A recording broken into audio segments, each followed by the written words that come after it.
안녕하세요. 경제학부 문성재입니다.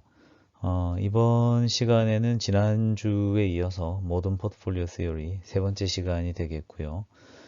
저희가 이제 지난 시간에 이제 저희가 살펴봤던 것과 같이 그 마코비츠가 이야기하는 그 리스크와 리워드의 관점, 굉장히 이제 사실 그 일상 속에서 관용적으로 사용하는 문구가 되어버렸는데요.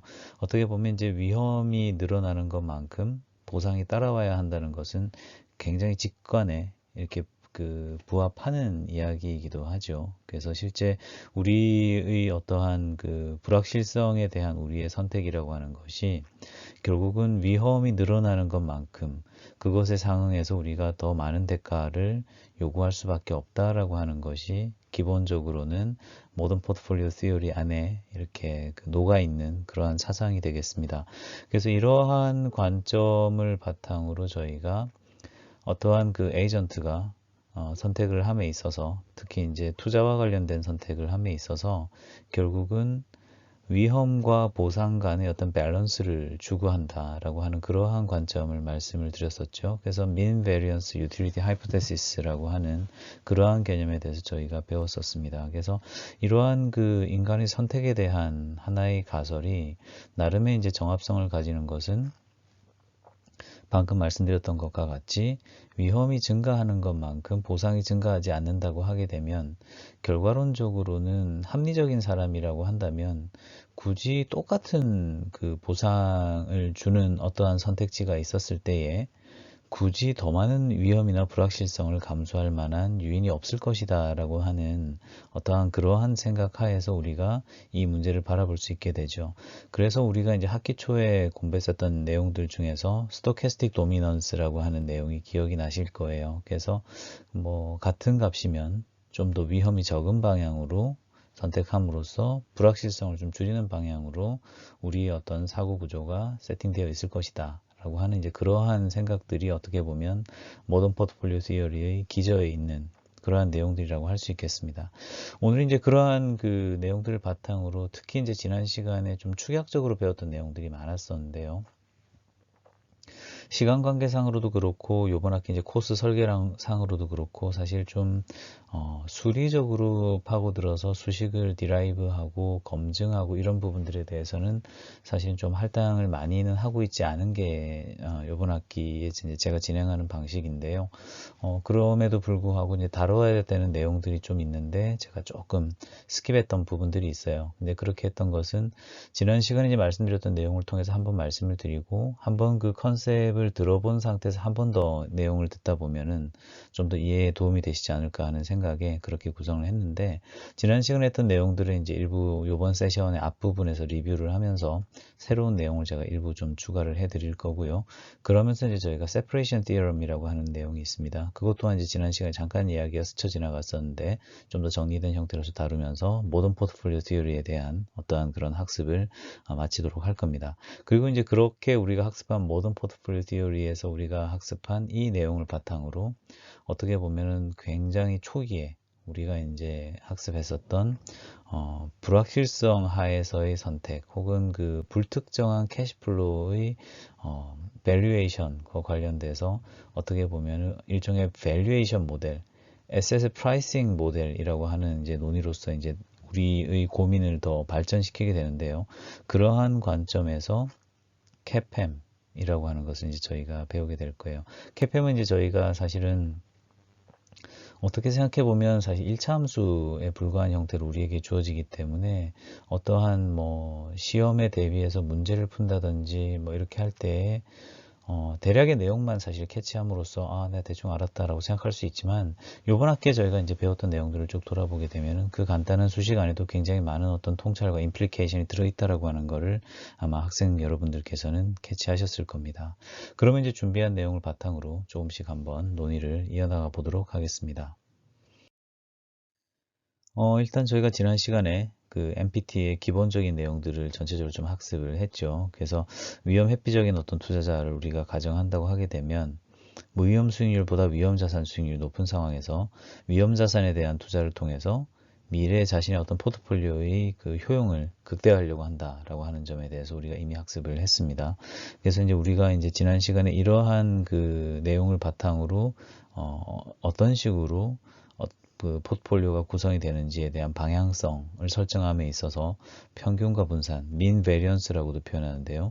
mean variance로 설정되어 있는 그 평면상에서 어떠한 자산이 있다고 했었을 때 mean variance plane 위에 어떻게 이렇게 위치하게 되고, 이러한 자산들을 묶어서 실제로 이제 어떠한 포트폴리오를 만들어 나가는 그런 과정에서 우리가 어떠한 방향성을 가지고서 의사결정을 해야 되는지에 대한 이야기를 배웠었죠.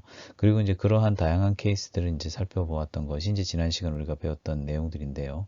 그러한 내용들을 이제 전체적으로 한번 리뷰를 해보면서 진행해 보도록 하겠습니다. 우선 그 최적 포트폴리오 문제, 결국 이제 미래 시점에 어떤 부가 Y1이라고 주어져 있는 상황을 우리가 맞닥뜨리게 된다고 하면, 결국 초기의 부 Y0라고 하는 것에 있어서 Y0를 그대로 만약에 위험자산에 대한 할당 없이 100% 들고 있다 그러면 T1 시점이 되게 됐었을 때 Y1은 사실은 불확실성이 없는 Y0의 무위험 수익률인 RF가 이제 더해진 형태. 그래서 1 플러스 RF로서 Y0에 곱해주는 그것이 다일 텐데, 사실 이제 그렇게 한 것에 만족하지 않고 사람이 추가적으로 무언가 활동을 더 하죠. 그래서 여기서는 이제 A라고 하는 형태로 우리가 이제 Asset Allocation을 이제 표시를 하고 있는데요. 만약에 이제 위험 자산이 1번부터 n개까지, n번까지 n개 자산이 있다고 한다면 A1부터 AN까지에 대한 그 자산에 대한 투자가 일어날 수 있을 것이고요. 그 위험 자산에 대한 그 수익률은 각자 개별적으로 이제 정해지게 되겠죠. 예를 들어서 뭐 삼성전자 한 주를 사고 뭐 현대차를 한 주 사고 이렇게 한다 그러면은, 예를 들어 1년 지나서 본다고 했었을 때 수익률이 당연히 같을 수는 없겠죠. 그래서 이제 그런 부분들을 생각을 해야 되는 것인데, 실제 이제 그러한 그 관점에서 본다고 할 적에 미래 수익률이라고 하는 것, 특히 이제 위험 자산에 대한 어떤 결과라고 하는 거는 확률 변수로서 우리한테 주어지게 되죠. 그래서 물결 표시로서 이제 저희가 표시를 해놨습니다만, 이제 아래 I라고 하는 거는 이제 일종의 불확실성을 가지고 우리에게 다가오는 무언가가 되게 됩니다.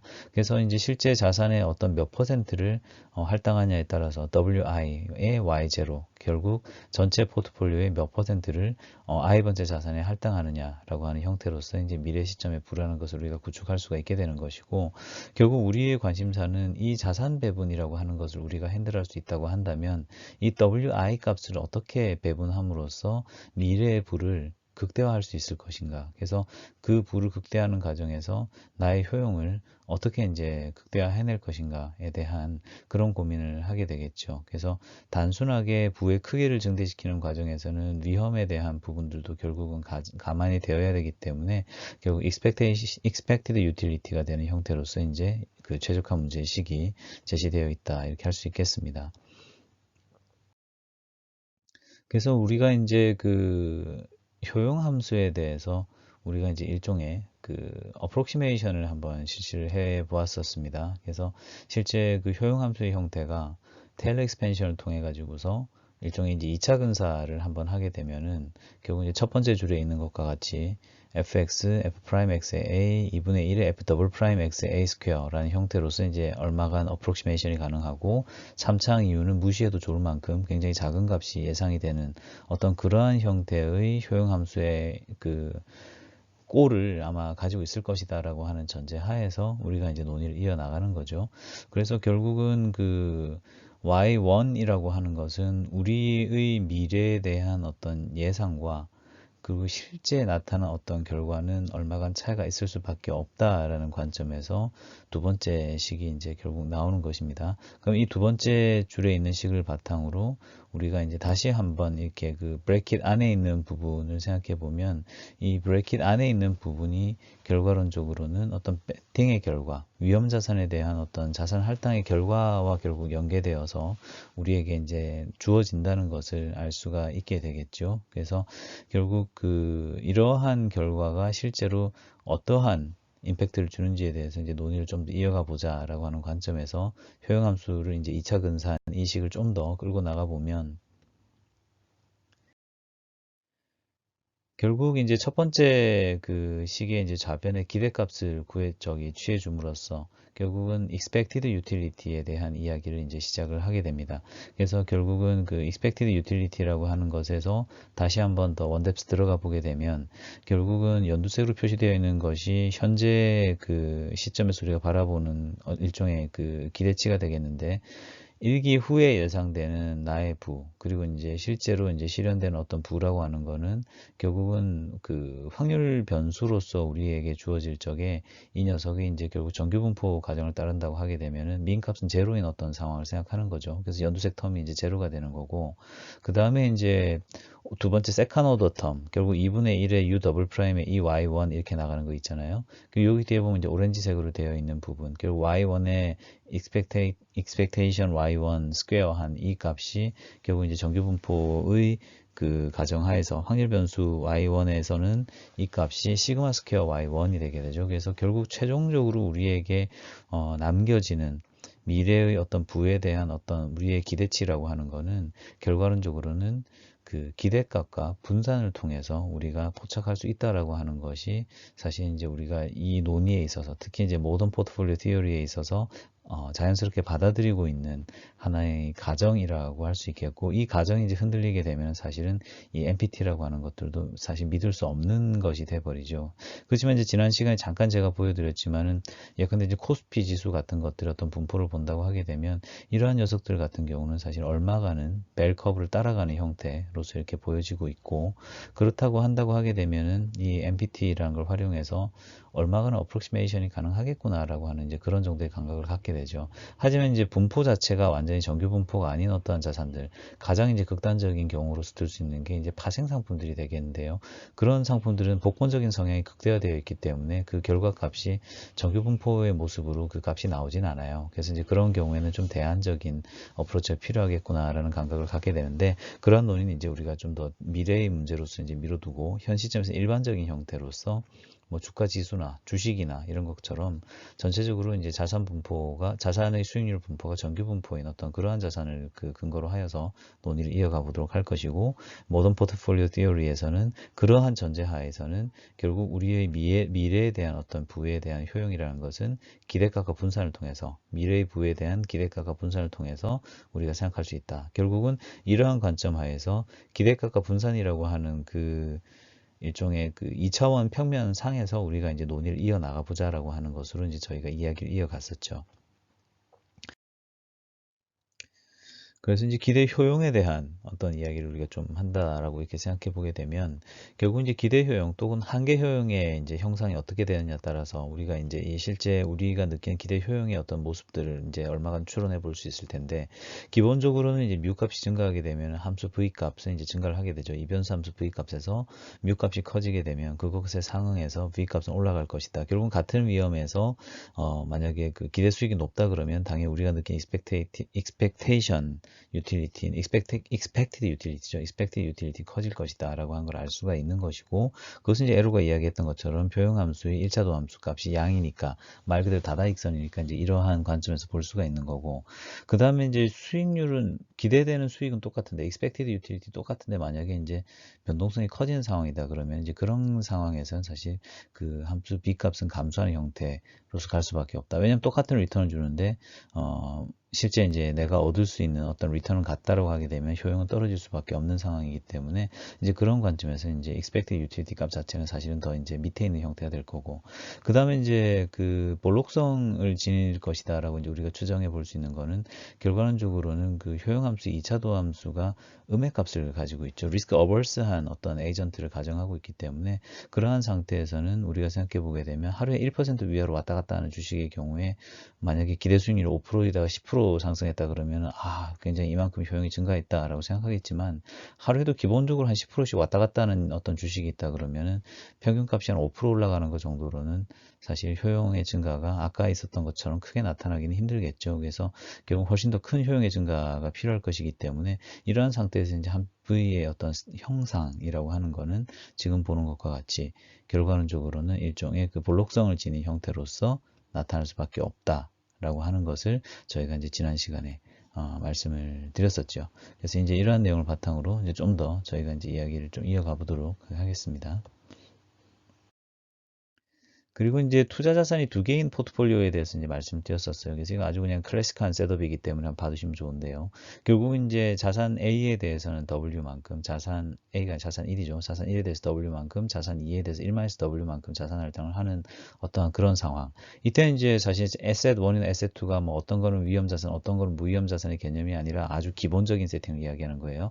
그럼 이제 이런 상황에서는 이제 수익률이라고 하는 게 이제 RP라고 하는 것이 WR1 플러스 1-W, R2 이런 식으로 이제 제시가 될 텐데, 문제는 이제 R1이나 R2라고 하는 게 미래에 이제 우리가 그 결과를 알 수 있는 확률 변수이기 때문에 결과론적으로는 노이즈가 섞여 있는 형태일 거예요. 그럼 이제 그런 상태에 대해서 우리가 이제 expectation을 이제 취해 가지고서 이 문제를 다시 바라보게 되면 결국은 R1이라고 하는 확률 변수의 기대값인 mu1, 그 다음에 R2라고 하는 확률 변수의 기대값인 mu2의 어떤 가중 평균으로서 포트폴리오의 기대 수익률인 mu-p가 결국은 결정이 되겠구나라고 하는 것을 우리가 알 수 있는 것이고, 이러한 과정에서 이제 우리가 생각해 본다고 할 적에, 만약에 이제 mu1이 만약에 mu2보다 큰 어떤 이제 그런 상태를 가정한다 라고 하게 되면은 결국 수익률의 범위 자체도 결국 mu2에서 mu1 사이겠구나 라는 걸 알 수가 있는 거고, 이것은 W가 0이나 1일 때는 이제 그 범위 내에서 이렇게 결정이 되겠으나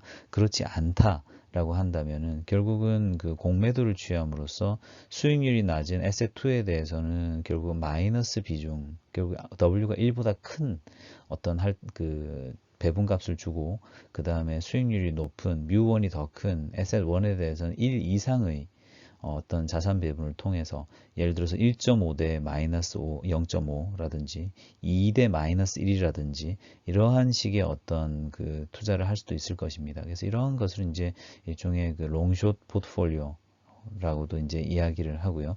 페어 트레이드라고도 이제 하는 것이 약간 이런 식의 어프로치예요. 그래서 자산의 어떤 방향성에 대해서 혹은 자산의 어떤 수익률에 대해서 컨버전스나 다이버전스를 기대하는 어떤 계량적 투자자나 계량적 투자 기법을 이용하는 경우에는 이러한 것들을 통해서 자기의 수익을 극대화하려고 하는 그러한 어떤 어프로치도 가능합니다. 그래서 헤지펀드들이 공매도나 레버리지를 활용해서 이제 이러한 식의 접근들을 많이 하죠.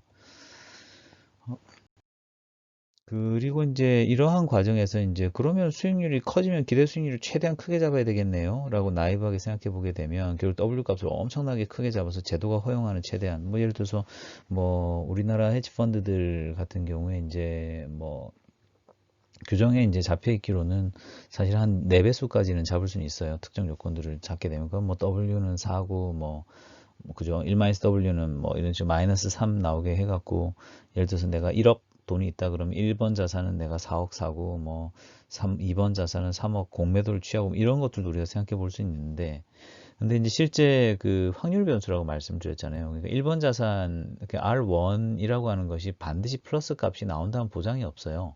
익스펙테이션을 했었을 때, expectation R1은 이제 mu1으로서 이제 양의 값이 나올 걸로 우리가 생각을 하지만은, 실제 이제 그 뚜껑을 열어보게 되면은 마이너스일 수도 있기 때문에, 사실 이제 이러한 식의 그 W 값을 굉장히 크게 잡게 되면 말 그대로 폭망하는 수가 생깁니다. 그래서 우리의 그 금융시장의 역사적인 면을 두고 보더라도 유명한 헤지펀드의 어떤 붕괴, 예를 들어서 98년도에 그 롱텀 캐피탈 매니지먼트의 붕괴가 굉장히 유명했었는데요. 이러한 경우에는 이제 뭐 노벨상을 받았던 그런 뭐 숄즈나 머튼이나 이런 분들이 사실은 다 그 어드바이저로 이름을 얹고 있는 굉장히 그 옛날 존 메리웨더라고 하는 유명한 그 트레이더가 사실 세운 헤지펀드였는데, 아주 글로벌리 거대한 그 임팩트를 주고 사라졌죠. 좋은 임팩트를 주진 않았겠다는 걸 아마 짐작하실 거예요. 그래서 이러한 어떤 포트폴리오의 구성이라고 하는 것이 그냥 단순히 기대값을 극대화하겠다라고만 생각해 버리게 되면 결국은 이제 W 값을 갖다 굉장히 크게 취하게 될 텐데, 이것이 만사형통이 아닐 거다라는 걸 알 수 있는 거는 지금 아래쪽에 시그마 P 스퀘어를 보면 알 수 있어요. 무슨 말이냐 그러면 mu1과 R1이라고 하는 것은 익스펙테이션을 취해보게 되면은 결과론적으로 이게 0이 아닌 어떤 형태로서 우리한테 주어지기 때문에, 결과론적으로 이 시그마 P 스퀘어라고 하는 녀석이 굉장히 크게 나타날 수가 있게 되는 겁니다. 왜냐? W 값을 크게 잡으면 크게 잡을수록 지금 제일 마지막 줄에 있는 식만 보시더라도 W 스퀘어 값도 커질 거고요. 1-W W 스퀘어 값도 커질 거고요. 그 다음에 이제 실제로 2의 W에 1-W 한 이 녀석이 결국은 만약에 이제 콜레이션이 어떻게 되냐 따라 가지고서 원하는 대로 콜레이션이 실제 그 변동성을 많이 지워주는 방향으로, 만약에 마이너스 텀으로 나오게 되면 괜찮은데, 만약에 이것이 마이너스 텀으로 나오지 않게 되면 이제 그러한 상태에서는 그 우리가 키워둔 그 분산을 갖다가 전혀 줄여주지 못할 거기 때문에, 무슨 말씀이냐 그러면은 W와 1-W가 만약에 W 값이 만약에 1보다 큰 어떤 상황이다 라고 하게 된다면은 W와 1-W를 곱하게 되면은 부호가 뭐가 나오게 됩니까? 결국 1-W가 음이 나올 거기 때문에 이 W 곱하기 1-W가 이제 마이너스 값이 나오거든요. 근데 W 값이 굉장히 커요. 그럼 W에다가 1-W 한 값 자체가 이제 굉장히 큰 어떤 그 마이너스 값을 취하고 있을 텐데, 여기서 이제 시그마 1, 시그마 2가 크단 말이에요. 그러면 시그마 1, 시그마 2가 만약에 커지고, 그러면 로에 그 1, 2로 표시되어 있는 콜레이션 값이 만약에 이제 희망하는 것처럼 이제 1, 2가 동행해 줌으로써 롱숏이 사실은 서로 그 일종의 그 offset을 해주면, 서로 해지를 해주면 좋은데 그렇지 못한 상황이 올 수도 있다는 거예요. 소위 말하는 이제 거꾸로 타는 상황이 막 생기게 되면 내가 매수한 거에서는 조 터지고 내가 공매도한 거에서는 오르면서 조 거꾸로 터지고 이러면서 이제 양쪽으로 깨먹는 상황이 생기는데, 만약에 레버리지 많이 쓴다 그러면 W 값을 크게 잡으니까 그럴 때는 이제 분산이라는 것만 보다 알 수 있듯이 분산 결과도 크게 나오겠지만 그 결과적으로도 손익도 굉장히 크게 출렁거리게 되죠. 그래서 이런 것들 때문에 롱숏 투자라고 하는 게 생각보다 쉽지는 않다라고 하는 것들도 우리가 포트폴리오 분산을 통해서 이제 우리가 알 수 있었던 내용이에요. 그리고 이제 효율적 투자선 efficient frontier에 대한 개념을 이제 저희가 공부를 했었는데, 사실 이제 조금 이 부분은 한 번 더 말씀드리려고 해요. 왜냐하면 이제 그 지난 시간에 지도를 통해서 쭉 보여드렸지만은 이제 사실 미국의 국경선이 서쪽으로 이제 쭉쭉쭉 가잖아요. 그래서 결과론적으로는 그 이제 미 대륙 전체를 이제 결국 이제 미 합중국이 이제 지배를 하고 있습니다만, 효율적 투자의 경계선이라고 하는 것도 민 베리언스 포트폴리오에서 볼 때는 사실은 많은 자산이 들어가서 서로 이제 해지를 하게 되면 점점 더 왼쪽으로 이제 넓어지게 됩니다. 그것이 이제 왜 그런지에 대해서 사실 이제 지난 시간에 그렇게 길게 설명드리진 않고 이제 넘어갔었는데, 요거에서 조금만 더 말씀드리려고 그래요. 포트폴리오를 구성할 때 있어 가지고서 이제 여러 투자 기회가 있다 그러면은 예컨대 이제 민 베리언스 그 플레인 위에 2차원 평면 위에 나타날 거예요. 예컨대 이제 만약에 같은 수익률을 주는 어떤 다양한 투자 기회가 있다라고 하게 되면 어떤 식이 되겠습니까? 예, 근데 똑같은 수익률, 똑같은 기대 수익률 미국값을 가지고 있는 어떤 투자 기회들이 여러 개가 있다 그러면은 지금 보시는 것과 같이 왼쪽에서부터 오른쪽까지 다양한 그 포트폴리오들이 존재할 거예요. 이것은 포트폴리오를 만든 결과가 민 베리언스 상이 이렇게 찍힐 수도 있고 혹은 개별 자산이 이렇게 찍힐 수도 있는데, 여기서 중요한 것은 기대 수익률인 뮤, 이 확률 변수의 기대값인 뮤가 동등한 값으로 세팅해 두었을 때에 그 세팅에 따라서 사실은 어떤 자산이냐에 따라서 그것에 수반되는 미국값을 얻어내는데 수반되는 변동성의 크기가 큰 녀석도 있고 작은 녀석도 있다는 것을 알 수가 있는 거죠. 지금 보시는 것 같이 이제 총 6개의 어떤 포트폴리오가 지금 보시는 어떤 미국값을 이제 기대하게 하는 어떤 녀석들이라고 하면, 실제 이제 변동성의 관점에서 본다고 할 때 우리가 배웠던 확률적 지배, 스토캐스틱 도미넌스의 관점에서 보게 되면 가장 왼쪽에 있는 빨간색이 결과론적으로는 똑같은 기대값에서 가장 편차가 작은 무언가라는 걸 알 수 있어요. 우리가 물론 미래는 알 수 없기 때문에 예를 들어서 지금 6가지 지금 눈에 보이는 포트폴리오 중에 왼쪽 녀석을 잡았는데 이 녀석은 마이너스가 나오고 제일 오른쪽에 있는 녀석은 오히려 플러스가 나면서 어떻게 보면 뜻하지 않게 흘러갈 수도 있습니다만, 여러 번 말씀드리지만 세로축에 있는 거는 기대 수익이에요. expected return이라고요. 결국은 기대 수익이기 때문에 이 미국값이라고 하는 확률 변수입니다. 결국 장기로 가게 되면은 시행 횟수가 많아지게 되면, 이 상황을 여러 번 반복하게 되면 결과론적으로는 편차가 작은 빨간색 녀석이 가장 우월하다. 그러한 예로서 이제 제가 보여드렸던 게 왜 주사위 같은 거, 뽑기 게임 이런 거 보여드렸잖아요. 그래서 스토캐스틱 도미넌스 존재하는 상태에서는 사실 리스크가 적은 녀석이 가장 유리한 그런 상태가 되는 거죠. 그래서 이러한 왼쪽에 있는 녀석들이 어떻게 보면 가장 우월한 어떤 그런 상황이기 때문에, 그런 관점에서 실제 이 우월한 녀석들만 골라가지고 생각해 보자라고 하는 거를 이제 저희가 전체 평면에 대해서 이제 생각해 볼 수도 있지 않겠느냐라고 하는 관점이 이제 여기에 녹아 있는 것입니다. 그러면 이제 각각의 그 expected return, 뮤 레벨에서 우리가 얻어낼 수 있는 가장 변동성이 작은 녀석들, 그것을 이제 미니멈 베리언스 프론티어라고 그럽니다. 그래서 실제 이 그림상으로 볼 때에는 제가 이제 각각의 뮤 expected return 레벨별로 가장 왼쪽에 있는 녀석들을 이제 제가 빨간색으로 표시를 해드렸는데, 이것이 바로 이제 미니멈 베리언스 포트폴리오가 되는 것이고, 해당 그 기대 수익 레벨에서 미니멈 베리언스 포트폴리오들을 쭉 이어 놓은 것이 미니멈 베리언스 프론티어가 되는 겁니다. 그래서 이 녀석들을 쭉 있게 되면 결과론적으로는 지금 보시는 것과 같이 이제 가장 효율적인 투자선이 이제 구성이 되게 되는 그러한 것을 이제 우리가 알 수 있게 되는 거죠. 그러면 이제 예를 들어서 이런 관점에서 한번 생각을 해보자고요.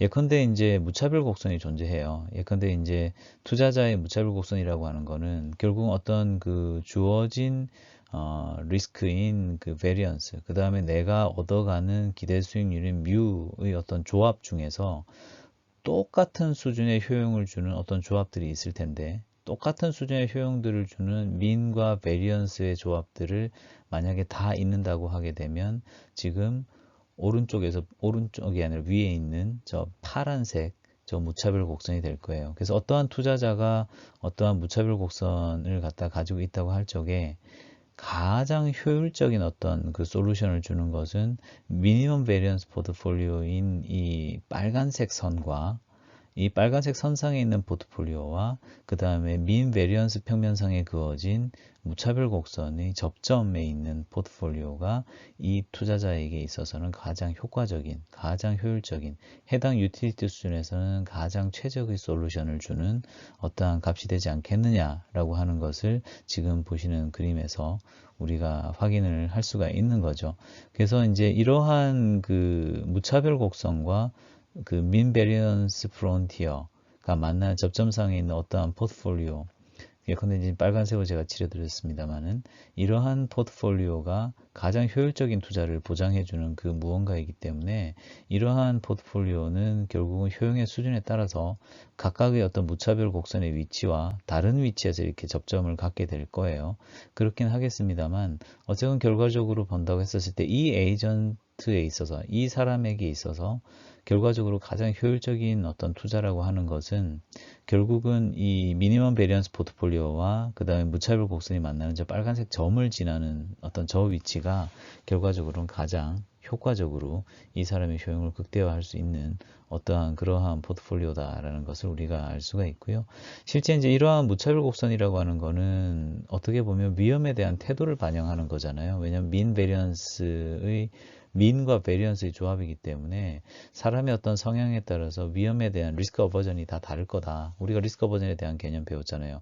그럼 이제 그런 개념에서 본다고 할 적에는 사실은 서로 다른 어떤 무차별 곡선이라고 하는 것이 존재할 수가 있는 겁니다. 그래서 예컨대 지금 보고 있는 어떤 투자자 같은 경우는 효용의 수준이 낮아짐에 따라서 저 파란색 선이 점점 위로 올라가는 형태로서 이제 구성이 되는 반면에 또 다른 어떤 그 투자자가 있다고 하게 되면 또 다른 형태의 무차별 곡선을 지닐 수도 있겠죠. 왜냐하면 리스크 어버전이 서로 다른 상태가 되니까.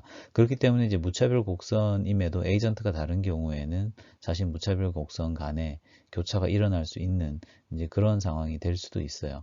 예컨대 이제 지금 파란색 무차별 곡선을 지닌 투자자하고 녹색의 그 연두색의 무차별 곡선을 지닌 투자자가 있다. 이렇게 본다고 했었을 때 만약에 두 사람의 효용의 크기가 같다.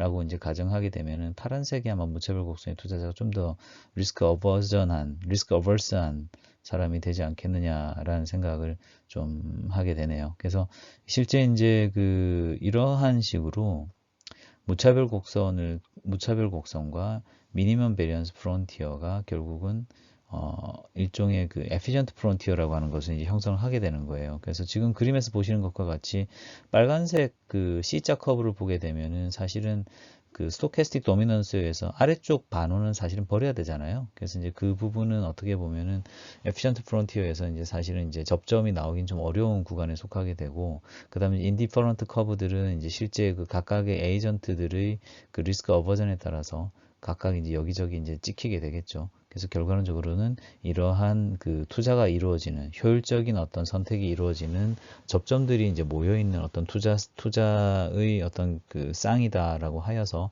Efficient Frontier라고 하는 이름을 갖고 있는데, 지난 시간에 이제 다 얘기하기는 좀 다소 내용이 많았었기 때문에 제가 이제 이 부분들 좀 스킵했었는데, 오늘 이제 제가 좀 정리를 해서 말씀을 드렸어요. 그리고 이제 이건 너무 또 좀 약간 테크니컬한 얘기라서 사실 이제 말씀을 좀 드리지 않고 제가 이제 스킵한 측면이 좀 있긴 한데요.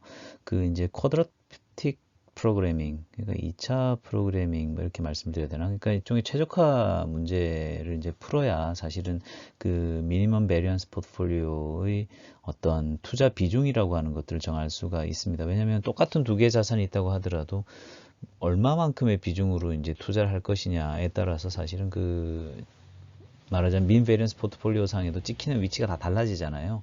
지난 시간에 봤듯이 예컨대 콜레이션 일자리 자산이다 그러면 사실은 직선으로 쭉 나타나게 될 거고, 그 콜레이션이 좀 생김에 따라서 점점 이제 C자형 커브로 이제 변해가는 걸 볼 수 있는데, 문제는 이제 투자 비중이 어떻게 되느냐에 따라 가지고서 또 그 커브 위에서도 어디 찍히냐의 문제가 좀 생기죠, 그죠? 근데 만약에 자산이 두 개일 때만 하면 사실 또 어떻게든 뭐 최적화 문제를 풀면 될 텐데, 이게 막 N개씩 되고 그러면은 사실은 투자 비중도 N개가 될 거고요. 기대 수익률도 당연히 N개가 될 거 아니에요. 그럼 이제 이거를 갖다 어떻게 이제 최적화하냐의 문제가 생겨버리게 되는데, 요 이제 저희가 요번 아마 학부 수준에서 저희가 이제 파고들 문제는 아닌 것 같은데, 개념적으로 이제 말씀을 드리면 결과론적으로 이제 목표로 하는 거는 오른쪽에 보시는 것과 같은 최적화 문제를 풀게 돼요. 예컨대 이제 투자 비중인 웨이트와 기대 수익률인 뮤를 갖다가 이제 각각 곱했었을 때 I계의 어떤 쌍이 있다고 하게 되면 그것에 대해서 사실은 전체 포트폴리오의 기대 수익률인 뮤가 존재할 거고요. 앞에서 봤던 슬라이드에서는 어떻게 보면 뮤 값을 하나 고정해 놓고 제가 동그라미 여러 개 다다닥 찍어 드렸잖아요. 그죠? 그러면 이제 그 값들 중에서, 그리고 이제 동등하게 게임을 해야 되니까 이제 그 투자 비중은 100%가 모든 자산에 대해서 할당되어 있는 어떤 그런 상황을 가정을 하는 거니까 subject to 시그마 wi는 1 이런 식으로 이제 주어지는 거예요. 결국은 투자 비중이 1번 자산부터 n번 자산까지 다 서메이션 하게 되면 100%다 이제 투하가 된 상황. 그럼 이제 그런 상태를 가정한다고 할 때 최적화 문제라고 하는 거를 이제 생각해 보시게 되면, 결과론적으로는 이제 위에 있는 어떤 형태로서 변동성을 어떻게 하면 최소화할 것인가 이 문제를 이제 가게 된다라고 하는 것이 이제 요컨대 쿼드라틱 프로그래밍이 이제 이야기하는 어떤 그런 바죠. 그래서 이러한 그 제약 요건들을 가지고 있는 상태에서 어떤 그 주어진 뮤 값에 맞는, 그러면서도 변동성이 가장 최소화되는 그런 그 어떤 것들을 찾자 라고 하는 게 이제 최적화 문제를 풀어나가는 거고, 앞에서 이제 제가 개념적으로는 빨간색 동그라미들을 따다닥 찍어 드렸죠. 가장 왼쪽에 있는 거. 그래서 이제 그걸 갖다가 쭉 있게 되면은 이제 미니멈 베리언스 포트폴리오들이 쭉 모이게 되는 어떤 그런 상황. 그래서 그러한 포트폴리오들을 이제 이어 가지고서 결과적으로 저희가 이제 미니멈 베리언스 프론티어랑을 구축한다라고 하는 게 이제 우리가 적어도 이제 대학원 가서 이제 공부해도 되는 내용들이긴 한데 맛배기로 간단하게 말씀드렸어요. 실제 이제 그 또 리뷰 차원에서 이렇게 보게 되면은 상관계수가 플러스 1인 경우, 마이너스 1인 경우 결국 위험자산 두 개를 놓고만 봐도 결국 그 W 값을 어떻게 배분하냐, 예를 들어서 1번 자산에 올인 하느냐, 2번 자산에 올인 하느냐 따라서 그 실제 이제 민 베리언스 포트폴리오 상에 이 두 개의 어떤 자산으로 구성된 포트폴리오가 위치하게 되는 그 자리가 다 다르죠. 그래서 이제 상관계수 1일 때는 직선으로 이제 보이는 것이 왼쪽에 있고, 그 다음에 이제 마이너스 1인 경우에는 아예 그냥 쐐기 모양으로 C자가 이제 가다못해 아예 쐐기 모양이 되는 걸 보실 수가 있어요. 재밌는 건 이제 마이너스 1인 코릴레이션 갖고 있을 때는 얘네들이 아예 그냥 무위험 자산을 합성으로 만들어낼 수도 있다. 이런 걸 이제 저희 지난 시간에 배웠고요. 그리고 이제 보통 일반적인 경우가 지금 보는 경우들이죠. 그래서 보신 것처럼 이제 로 값이 코릴레이션이 1이나 마이너스 1은 아닌 상태. 이제 그런 상태에서 이제 시그마 뮤, 결국 이제 그 expected return이라고 하는 거는 결국 각각의 개별 자산 expected return으로부터 weighted sum을 한 거고, 그 다음에 이제 시그마 p 스퀘어, 결국은 이제 그 포트폴리오의 어떤 그 변동성이라고 하는 거는 결국 그 분산값이라고 하는 게 지금 보는 것과 같이 시그마 p 스퀘어는 결국 w 스퀘어 이하 쭉 이렇게 나온 이 값으로 이제 정해지는 거잖아요. 결과론적으로 이제 이런 상태에서 생각해 보게 되면 결국은 이제 그 자산 1과 자산 2를 놓고 본다고 할 적에 자산 1의 변동성이 높은 상황, 그다음 자산 2의 변동성이 좀 작은 상황이다 생각해 본다고 하게 되면 결국 자산 1의 변동성이 클 때 아무래도 expectation R1-μ1 값이 크게 나올 거예요. 그럼 이 시그마1이 크게 나오는 상태에서 W가 이제 크게 할당이 되게 되면 기본적으로는 포트폴리오의 변동성이 커질 수 있는 요건을 갖게 되는데 여기서 중요한 것은 제일 마지막 텀이죠. EW 그 다음에 1-W 시그마1 시그마2 로의 1, 2 결국 여기서 시그마1 시그마2는 변동성이니까는 얘는 플러스 값 나올 거고요. 그 다음에 W랑 1-W는 이제 우리가 투자 전략을 어떻게 구성하냐에 따라서 이제 부호가 왔다 갔다 하겠습니다만은 만약에 이제 로의 1, 2가 양의 값인 경우 N은 이제 사실은 그 W 값이 만약에 이제 0에서 1 사이의 범위에 있다라고 하게 되면은 사실 이제 동행하는 자산들의 경우에는 사실 이렇게 이제 믹스를 하게 되면 마지막 텀도 결과론적으로는 플러스 값이 부호가 잡히기 때문에 이제 실제 이제 포트폴리오 값이 이제 커지게 될 거고 만약에 이제 그 코릴레이션인 로의 1, 2가 플러스인 상황이다 그러면은 포트폴리오의 어떤 변동성을 줄여주고 싶다. 그럼 아까 말씀드렸듯이 W 값을 1 넘어가게 이제 잡는 거죠. 그럼 이제 부호가 마지막 텀의 부호가 이제 마이너스가 될 텐데 그런 상황에서는 이제 대신 W 값이 커진 만큼 앞쪽에 있는 W 스퀘어와 1-W 스퀘어가 커질 상황이 되겠죠. 그래서 이제 그런 것들을 종합적으로 이제 감안해서 이제 사실 이제 그 의사결정을 해야 되는 상태가 생기게 돼요. 이제 그런 것들이 이제 결국은 그 계량 포트폴리오를 운영하는 사람들이 고민이 되는 것이고요. 그래서 이제 로의 1, 2가 1에 가까울수록 직선 모양, 그 다음에 마이너스 1에 가까울수록 쐐기 모양이 되는 어떤 그런 상황이 된다라고 하는 거를 이제 말씀을 드릴 수가 있죠. 그 다음에 이제 확률적 지배관계가 이제 존재하는 어떤 그런 상황, C랑 D 같은 순서상이 있다 그러면 당연히 이제 D를 택하겠죠. 그래서 이제 이러한 어떤 그 세팅이 두 개의 위험 자산이 있었을 때 가장 일반적인 형태가 되겠습니다. 그리고 이제 위험자산이 N개가 된다고 했었을 때 앞에서 했던 것과 같이 결국 위험자산 두 개를 임의로 선택하게 되면은 그 자산으로부터 어떤 새로운 자산이 하나 합성돼서 나오게 되고 그 다음에 또 새로운 자산이 나오게 된다고 하면 기존에 만들었던 자산과 뭉뚱그려서 또 다른 자산이 만들어지고 하는 것과 같이 이러한 과정을 전체적으로 확산을 해서 전체의 위험자산을 포괄하게 되면 결국은 앞에서 보셨던 두 개의 위험자산 사례를 이제 수렴을 하게 되는 것이고요. 결과론적으로는 이제 그 스토캐스틱 도미넌스의 역할이 있죠. 결과론적으로는 어떻게 보면 이 위험 자산의 종류가 많아지게 되면은 이 전체적으로는 지금 C자 커브 자체가 이제 왼쪽으로 좀 이동을 하게 돼요. 그래서 많은 자산들을 시장에 찾아내서 집어넣다 보면 가장 이제 왼쪽으로 가 있는 C자 모양의 커브가 나올 거다라는 것까지를 일단 말씀을 드립니다.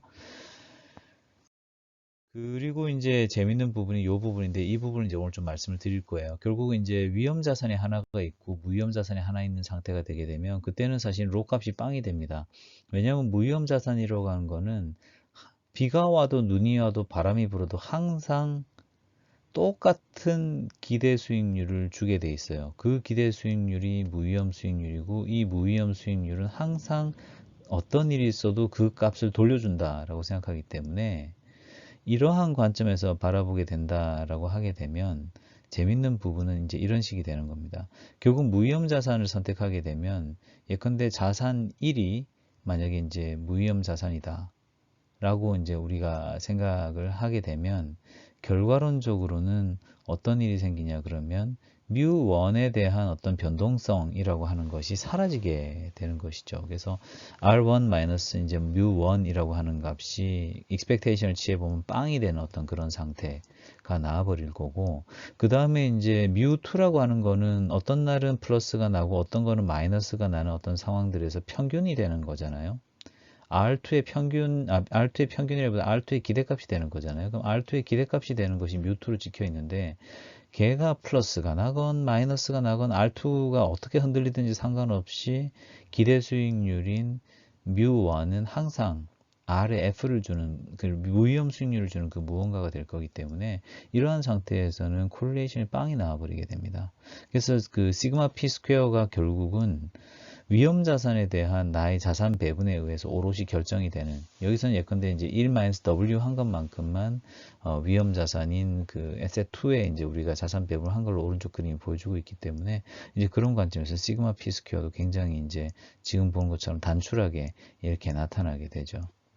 그래서 이러한 상태에서는 이제 실제 무위험자산 공매도 하게 되면 공매도 하는 만큼 위험자산을 또 투자해 가지고 실제 이제 그 자산의 어떤 범위, 말하자면 자산의 기대 수익률의 범위를 더 확산시킬 수도 있는 어떤 그런 상태로서 이제 갈 수도 있습니다.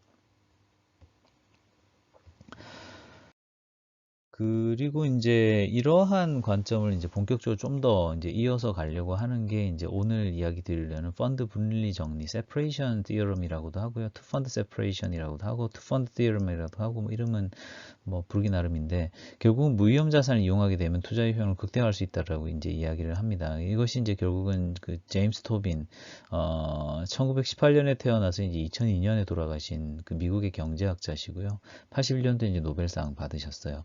그리고 이제 이분이 그 liquidity preference as behavior towards risk라고 하는 어떤 그런 그 페이퍼를 통해서 이제 이분이 이야기하신 개념인데, 어떤 거냐 그러면 이제 이런 거예요.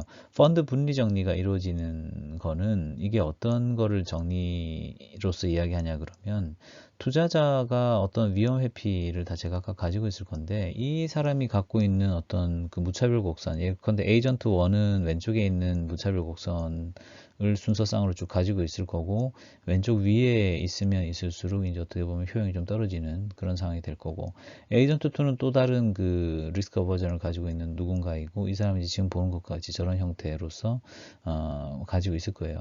그럼 이제 이렇게 되어 있는 상태에서 이러한 에이전트들의 어떤 그 효용을 극대화하는 어떤 방법은 결국은 무위험 자산, 지금 왼쪽에 이제 Y절편에 있는 아래 F로 표시되어 있는 무위험 자산과 그 다음에 이제 미니멈 밸런스 포트폴리오들의 어떤 접선, 결국은 이제 탄젠트 포트폴리오라고 하는 저 녀석이 결국은 그 T로 표시가 되어 있는데, 1과 2의 어떤 분산 투자, 상에 이제 그어진 어떠한 선 위에서 각각의 에이전트들의 효용이 극대화될 수가 있다라고 하는 것이 Fund Separation Theorem이라고 하는 펀드 분리 정리라고 하는 어떤 그러한 내용의 개요가 되겠습니다. 이제 오늘 요거에 대한 이야기를 조금 이제 드리면서 MPT에 대한 이야기 마칠 건데요.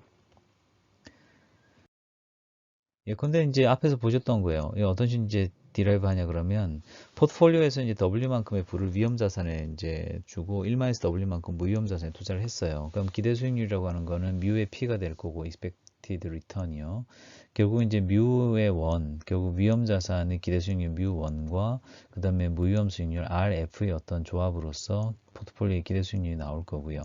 그 다음에 이제 포트폴리오 분산은 무위험 수익률에 대한 부분은 사실은 없다라고 보면 되니까, 결국은 이제 위험 자산에 대한, 그러니까 자산 1에 대한 배분만 따지면 되죠. 왜냐하면 로의 1, 2가 빵이 나올 거고요. 그 다음에 R expectation R2 mu2가 빵이 나올 거기 때문에, 그러면 이제 이 값을 다 지우고 나면은 결국은 포트폴리오의 분산이라고 하는 거는 W 스퀘어 시그마 1 스퀘어 이렇게 나올 거예요. 그러면 이제 이 두 개의 자산으로 구성된 포트폴리오의 분산이 이렇기 때문에, 만약에 위험 자산의 투자 비중 W를 결국은 포트폴리오의 분산과 그 다음 위험 자산의 어떤 분산의 비율로서 우리가 계산해 보게 되면, 결국 위험 자산에 대해서 우리가 W만큼 투자 비중을 줬다고 하면 W는 시그마 1분의 시그마 P, 결국은 위험 자산의 어떤 표준 편차와 위험 자산이 아닌 포트폴리오의 표준 편차, 결국 시그마 P 오버 시그마 1의 형태로서 W 값을 우리가 이야기할 수 있을 거예요. 그럼 이 W 값이라고 하는 거를 처음에 봤었던 기대 수익률인 뮤 P에다가 한번 넣어 볼게요. 그럼 결과론적으로는 뮤1의 W 곱한 거, 1-W의 RF 곱한 거 이렇게 나가기 때문에, 시그마 1분의 시그마 P를 갖다가 W 자리에 다 밀어넣게 되면 어떻게 되냐 그러면 최종적으로는 RF에 플러스 시그마 1분의 뮤 R 마이너스 RF 시그마 P, 약간 이런 식으로 가게 됩니다. 결국 이제 우리가 여기서 이야기할 수 있는 바가 이제 좀 재밌는 측면이 있어서 이 부분을 말씀드리는 건데, 결국은 RF라고 하는 거는 결국 포트폴리오의 기대 수익률의 기본으로 일단 가지고 가는 상태에서 시그마 P가 커지게 되면 포트폴리오의 어떤 수익률이 포트폴리오의 어떤 그 표준 편차가 커지게 되면 결국은 포트폴리오의 기대 수익률도 같이 커지는 일종의 일차함수 형태를 취하고 있다라고 하는 게 첫 번째 이야기가 되겠고, 두 번째로 괄호 안에 들어있는 거, 이 기울기라는 걸 가만히 쳐다보게 되면 위험 자산의 어떤 표준 편차 시그마 1 분의 그 다음에 위험 자산에 투자했었을 때 얻을 수 있는 기대 수익률인 뮤의 R, 그죠? 거기에다가 무위험 수익률 RF를 뺀 것, 즉 샤프 레이시오가 기울기라는 걸 알 수 있습니다. 이게 이제 좀 재밌는 부분이죠. 그래서 결국 펀드 세퍼레이션이 일어나게 된다. 위험 자산에 있어서 투자를 한다고 할 때 펀드가 어떻게 세퍼레이트 되냐 그러면 결국은 무위험 자산에 대한 어떤 얼로케이션이 있고 그 다음에 위험 자산에 대한 얼로케이션이 있는 그러한 형태로서 결국은 효율적인 투자라고 하는 것은 두 개의 펀드로 세퍼레이트 된 어떤 형태로서 우리가 이야기할 수 있다라고 하는 게 펀드 세퍼레이션 티어럼이에요. 그래서 무위험 자산에 해당하는 RF에 대한 부분이 만약에 100%다 그러면은 그때는 시그마 P가 빵이겠죠. 말하자면 없는 그런 상태가 될 거니까요. 그리고 만약에 이제 위험 자산에만 투자한다라고 하게 되면 결국 지금 저 괄호 안에서 본 바와 같이 시그마 P에 대한 부분 텀 안에 보면 이제 RF가 있는 걸 보면서 우리가 짐작할 수 있는 것처럼 시그마 P가 굉장히 이제 커지는 어떤 그런 형태로서 이제 잡힐 거예요. 결국 그래서 이제 이것을 우리가 이제 펀드 분리 정리라고 부른다 이렇게 말씀드릴 수가 있어요. 실제 이제 이러한 사례를 우리가 이제 지난 시간에 얼핏 지나가면서 말씀을 드렸었는데 한 번 더 이제 우리가 새로운 걸 배웠으니까 이제 그런 관점에서 예를 다시 쳐다보게 되면 라지 N개의 어떤 위험 자산을 민 밸런스 평면에다 쫙 뿌려요. 그럼 이제 C자형 커브가 나올 거고요. 그럼 이제 우리가 여기서 무위험 자산인 RF를 우리가 하나 놓고서 생각해 본다고 하면 이 위험 자산 중에서 하나의 대표로서 E라고 하는 녀석을 택할 수도 있을 거고요. 뭐 F라고 하는 녀석을 택할 수도 있을 거고 그 다음에 T라고 하는 녀석을 택할 수도 있을 거예요. T보다 더 높은 기울기는 뽑아낼 방법은 없죠. 그죠? 왜냐면은 실제 선택 가능한 feasible한 옵션이 아니에요. 그러면 결국은 그 앞에서 살펴봤던 것처럼 펀드 세퍼레이션 디어럼을 보게 되면 기울기가 가장 크게 나타나는 녀석은 RF로부터 T로 이어지는 그 선상에 있는 무언가라는 걸 알 수 있죠. 그래서 결과적으로는 투 펀드 세퍼레이션이 어떻게 일어나냐 그러면 무위험 자산 RF에 대한 어떤 자산 배분과 그 다음에 탄젠트 포트폴리오라고 부르는데요. T에 대한 어떤 포트폴리오 배분을 얼마만큼 하느냐. 그래서 그것을 몇 대 몇으로 조합하느냐에 따라서 일종의 직선이 이렇게 그어지게 될 거 아니에요. 빨간색 직선과 그 뒤에 있는 점선이 될 텐데 그러면 이제 그 선 위에 말하자면은 실제 어떤 그 무차별 곡선들이 이제 닿을 수 있는 만큼 에이전트에 따라서 이제 무차별 곡선의 위치는 다르겠습니다만 어떤 그 무차별 곡선이 닿는 어떤 포인트가 나올 거고 그 닿는 포인트를 달성할 수 있도록 자산 배분을 하게 되면은 가장 효율적인 투자가 담보된다라고 하는 것이 결국 우리가 이제 투펀드 시어럼을 통해서 배울 수 있는 어떤 그런 내용인 거죠. 그래서 실제 그 에이전트가 굉장히 좀 그 리스크 어버스한 사람이다. 그러면 이제 뭐 예컨대 왼쪽에 있는 포트폴리오를 택해야 될 거고 만약 이제 굉장히 리스크 러빙한 사람이다. 그러면 이제 오른쪽 위에 있는 그 커브에 이제 접선이 생기게 되는 그런 형태가 되지 않겠습니까? 그래서 이러한 형태로서 이제 결국은 투자자의 어떤 최적의 솔루션이 결국은 주어질 거다라고 하는 거를 이제 이야기하는 것이 모던 포트폴리오 시어리의 어떤 하나의 결론이다 이렇게 말씀드릴 수가 있고 이 직선의 기울기가 결국은 샤프 비율이다, 샤프 레이시오다라고 이제 이야기를 하는 겁니다. 다만 이제 이러한 MPT의 단점들이 있죠. 뭐 완벽한 건 아닌데 결국 이제 평균 분산 효용 정리가 의존하는 가정들이 결국은 2차 근사가 가능한 어떤 효용 함수라야 한다는 것. 그 다음에 이제 자산의 수익률이 정규 분포를 따르기 그렇기 때문에 이제 민과 베리언스로 다 얘기할 수 있다는 이런 것들이 좀 다소 현실에 부합하지 않을 수 있는 측면이 있고, 실제 이제 이러한 그 어프로치를 할 수 없는 자산들도 있다는 거죠.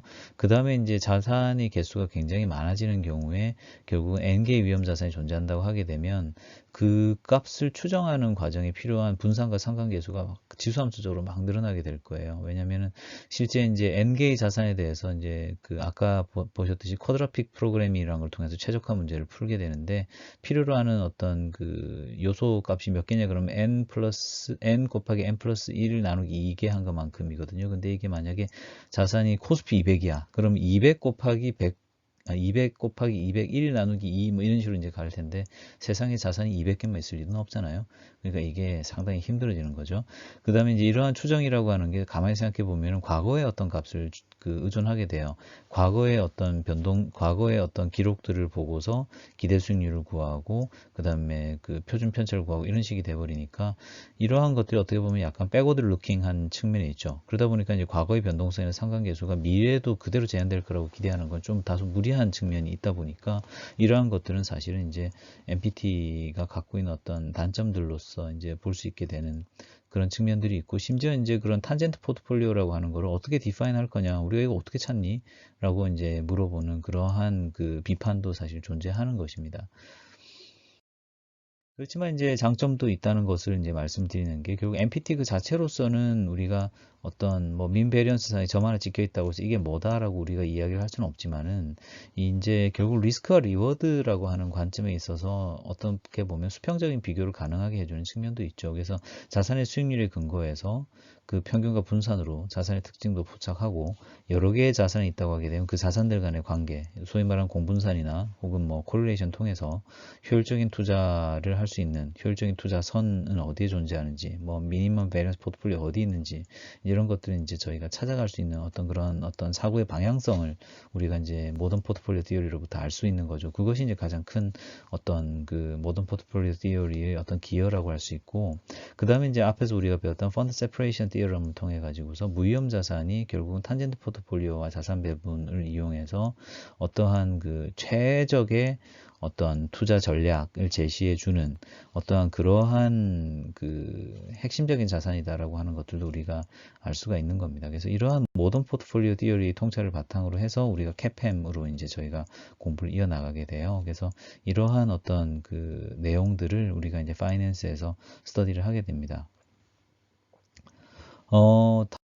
다소 내용들이 생각하시기에 따라서 이제 최대한 좀 수리적인 부분들을 빼고 가급적 이제 시각적으로 제가 바꿔서 사실은 다 설명을 드리다 보니까 저도 이제 시간이 좀 많이 걸려요. 그래서 이 부분은 좀 이해를 해주시길 바라고, 이제 여러분들이 잘 이렇게 이해를 하시면서, 아, 파이낸스에서는 학자들이 이런 얘기를 해왔구나 라고 하는 것을 요번 학기에 얻어가게 하고 싶어요. 저도 이제 그걸 얻기 위해서 제가 공부를 했었기 때문에. 그래서 그런 부분들에서 이제 여러분들에게 좀 도움이 되시길 바라고, 이러한 그 모던 포트폴리오 디어리가 이제 문자 그대로 어떻게 보면은 모던 그 파이낸스의 어떤 출발점이 되는 거죠. 말 그대로 모던한 포트폴리오 디어리잖아요. 그래서 이제 거기서부터 어떻게 보면 현대의 어떤 재무 라고 하는 것들에 대한 논의가 시작이 되기 때문에 우리가 공부를 하고 가야 되는 게 맞습니다. 그래서 오늘 이래저래 이제 제가 좀 첫 번째 세션 통해서 모던 포트폴리오 디어리를 한번 정리를 하면서 이제 좀 끝을 냈고, 잠깐 이제 쉬고 돌아와서 이제 두 번째 세션 통해 가지고서 저희가 CAPM, 유명한 CAPM에 대해서 이제 한번 공부를 해보도록 하겠습니다.